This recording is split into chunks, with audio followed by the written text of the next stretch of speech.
Don't you open up that window. Don't you let out that antidote. Hey guys, we're going to be talking about day 1 and day 2 of free agency.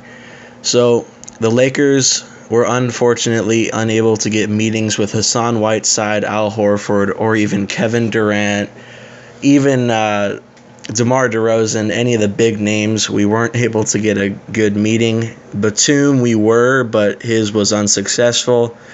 So another season we kind of unfortunately lucked out again. So start off with the very first signing we got day 1. About 2 hours in, we signed Timofey Mozgov for 4 years, $64 million. Now, he was a deep center on the Cavaliers, but the reason why his paycheck is going to be so high is because of his play he did on the Denver Nuggets here in the years past. He put up a career-high numbers in his last season there, and they often dropped off through his low amount of time on the Cavaliers play. Our next guy that we picked up was our own Jordan Clarkson. We re-signed him to a 4-year, $50 million contract, relieving him of his restricted free agency in one of our 3 players that we decided to actually go out and sign of the restricted free agents. He does deserve this money. I was actually a bit surprised that he didn't get an even larger contract, maybe about $15 million, considering his potential compared to Westbrook-style basketball.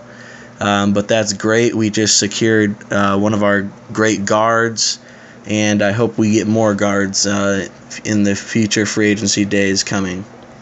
And lastly, our third signee that we just picked up about 6-7 hours ago in the morning, Luol Deng, Miami Heat starting small forward. Now this is great. We picked him up for a good amount of money considering the cap jumping up significantly. 4 years, $72 million. Now, he did put up a great amount of points for the amount of time he got playing, and he actually can rebound, which is huge. Passing, we already got guards to do that, so that's not really a thing to worry about. But the rebounding is definitely the biggest point. And through his veteranship, that's going to help Brandon Ingram develop his game especially. And a small forward, guys. We haven't had legitimate small forwards since, Trevor Ariza. So we actually got a veteran small forward now, and through the draft we got our starting small forward. So those two will have to battle it out really to see who's going to start. Maybe things will change with Julius Randle. Who knows? On to restricted free agents still. We have Tarek Black, by the way, who we decided we're going to offer a contract. We're just going to wait out, hold off, until we get a good sense of what our roster looks like. But we are looking to sign him back, which is great. I thought he was one of the players that is really untouchable, in my opinion, underrated too. He's going to go great in Luke Walton's coaching offense, stretches the floor by running up and down, great rebounder and great athleticism. The other guy that we have decided to do the same thing as Tarek Black is Marcelo Huertas, our backup point guard. Now, we are looking to give him probably another small contract. Same thing goes with him from Tarek Black, that we're going to hold off on him through his legitimate contract until we get an idea of the roster. Now, not on here, but Ryan Kelly was the other restricted free agent, and we are not looking to sign him back. So that's a big plus right there, considering how bad he's played in the last few seasons. Now, players to still look at. We have, of course, the number one guy I think to look at still is Courtney Lee. He's that 3-and-D guy. We need another guard, guys. One more guard, and we're pretty much set.